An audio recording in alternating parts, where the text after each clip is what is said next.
porque vamos a hablar, amén, del capítulo 25 del libro de Mateo, de cómo reaccionar frente a la necesidad. Mire, hermano, hay dos versiones en esa escritura, por eso la leí completa, porque hay dos versiones en ella.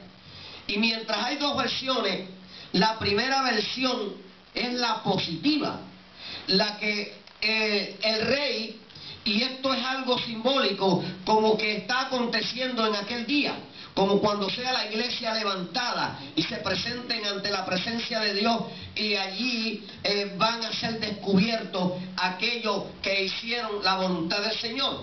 En lo positivo, aquí se está presentando un tipo quizás de parábola, o quizás de alegoría, en la cual el rey le está enseñando a sus oyentes que hubo una ocasión en que realmente él está presentando este cuadro de que él estuvo desnudo, estuvo hambriento, fue preso, tuvo sed, y que realmente vinieron, lo visitaron, le dieron de comer, le dieron ropa, lo atendieron, estuvieron conscientes y prestos a su necesidad.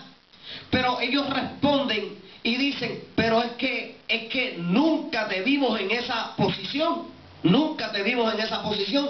¿Cómo tú nos estás diciendo a nosotros que estuviste y pasaste por esa situación y que nosotros fuimos y te atendimos? Nunca te vimos en esa posición.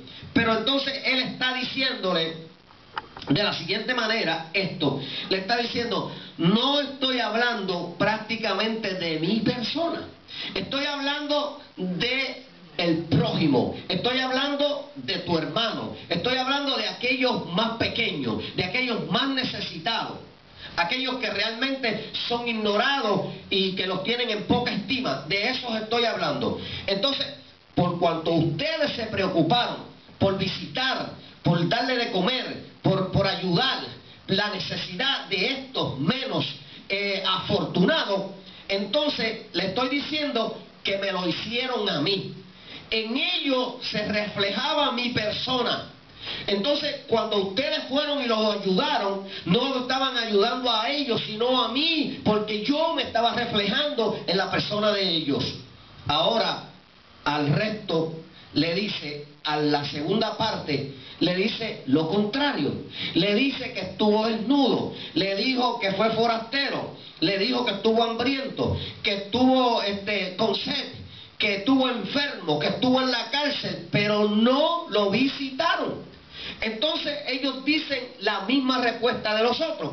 Dicen, pero ¿cuándo te vimos enfermo? ¿Cuándo te vimos forastero? ¿Cuándo te vimos en la cárcel? Nunca vimos que eso te ocurrió a ti. Pero entonces él le responde, no lo hicieron a mí, por cuanto no se lo hicieron a tu prójimo, a tu hermano, a tu compañero, a los menos afortunados, a los pobres, a los ignorados. Entonces, no se lo hicieron a ellos, los ignoraron, me ignoraron a mí también. Porque en esa gente necesitada yo me estaba reflejando, y ustedes se olvidaron y los ignoraron, los echaron a un lado, no les importó, no les interesó, no sé si era el orgullo, la vanidad o qué era, pero lo ignoraron, y por cuanto lo hicieron a ellos, a mí me lo hicieron, me estaban ignorando a mí.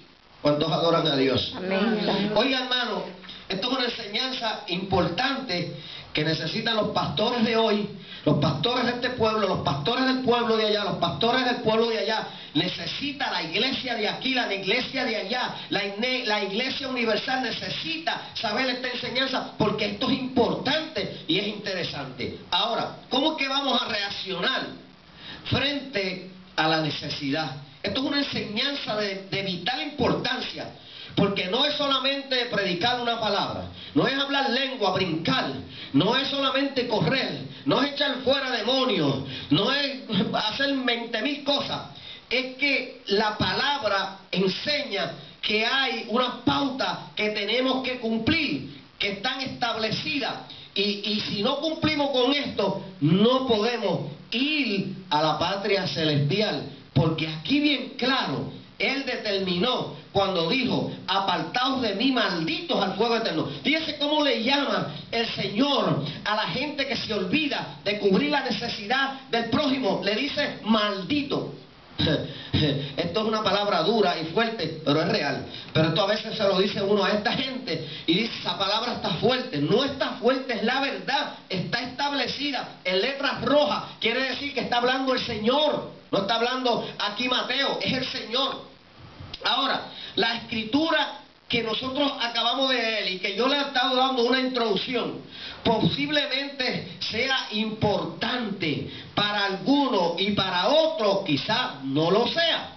Acabé de decirles a ustedes la experiencia que acabamos de tener aquí y la ayuda que acabo de pedir a un ministerio de 30 pastores, y se niegan y se olvidan y no les interesa y no les importa, porque a lo mejor están pensando que nosotros no somos parte del cuerpo de Cristo y que en nosotros no se refleja la presencia de Dios y el Cristo maravilloso. Y por cuanto no se ocuparon de ayudar, Cristo dice: a mí no lo hicieron.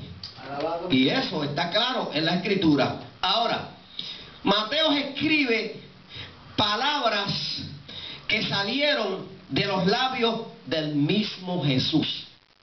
Y cuando Jesús pronunció estas palabras tan profundas e importantes, palabras que tuvieron que calar profundo en las mentes de los discípulos, porque le contestaron: ¿cuándo te vimos a ti en tales condiciones? O sea, que estas expresiones tuvieron que entrar tan profundamente en las mentes y el corazón de ellos, que tuvieron que hacer un análisis y preguntarse unos a otros: ¿cuándo lo hemos visto así? Tenían razón, porque andaban con él 3 años y medio y nunca vieron a Jesús arrestado, nunca lo vieron en la cárcel, nunca lo vieron enfermo, nunca lo vieron desnudo, nunca lo vieron en tales condiciones. Tenían razón en decir: nunca te hemos visto así, pero no entendían la profundidad y la alegoría de esta palabra. Déjame decirte, hemos estado contigo casi 3 años y medio, posiblemente fue su expresión, su respuesta, y nunca te vimos hambriento. Tenían razón, nunca lo vieron hambriento, lo vieron al contrario, multiplicar los panes y los peces en el desierto por 2 ocasiones, en una ocasión 4,000 y en otra 5,000, sin contar niños ni mujeres, y ver 12 cestas de panes y de peces sobrar de simplemente unos pececillos y unos panecitos. O sea, lo vieron multiplicar la comida, el alimento, y que ahora él diga que tuvo hambre, ellos dicen: pero no entendemos.